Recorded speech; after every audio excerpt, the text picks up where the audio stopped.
চিকি muffin কি যমজ বোন? কথা কি যমজ সন্তান জন্ম দিয়েছিল? এমনই প্রশ্ন ঘুরপাক খাচ্ছে দর্শকদের মনে। কথাতে দেখানো হয়েছিল, কথার ডেলিভারির সময় চিত্রা ষড়যন্ত্র করে চিকিকে সরিয়ে দেয়। এরপর এভি কথাকে শান্ত করার জন্য মাফিনকে দত্তক নিয়ে আসে। তারপর তারা চিকিকে আবারও ফিরে পায়। দেখানো হয়েছিল, চিকিকে তারা জুনি অঙ্কিতের সন্তান হিসেবে মানুষ করে।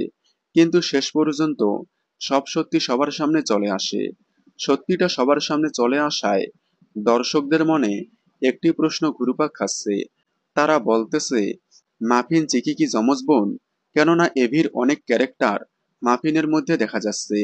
মানে এভি যা যা করতে ভালোবাসে, মাফিনও সেটাই করতে ভালোবাসে। এভি যেমন রান্না করতে ভালোবাসে, মাফিনও তেমন রান্না করতে ভালোবাসে। মাফিন বড় হয় এভির মতো শেফ হতে চায়। তার মানে কি কথার আরেক সন্তান মাফিন? হতে পারে কথা আরও একটি সন্তান জন্ম দিয়েছিল, যেটা চিত্রা জানতে পারেনি। হতে পারে নার্স সে সন্তানকে সরিয়ে ফেলে, তারপর তাকে দত্তক হিসেবে তাদের কাছে নিয়ে আসে। হয়তো আগামীতে সবকিছু সামনে আসতে পারে। আপনাদের কি মনে হয়, মাফিন চিকি কি যমজ বোন? কমেন্টে জানাবেন। কথার সকল আপডেট সবার আগে পেতে চ্যানেলটি সাবস্ক্রাইব করে পাশে থাকা বেল আইকনটি বাজিয়ে দিন। ধন্যবাদ।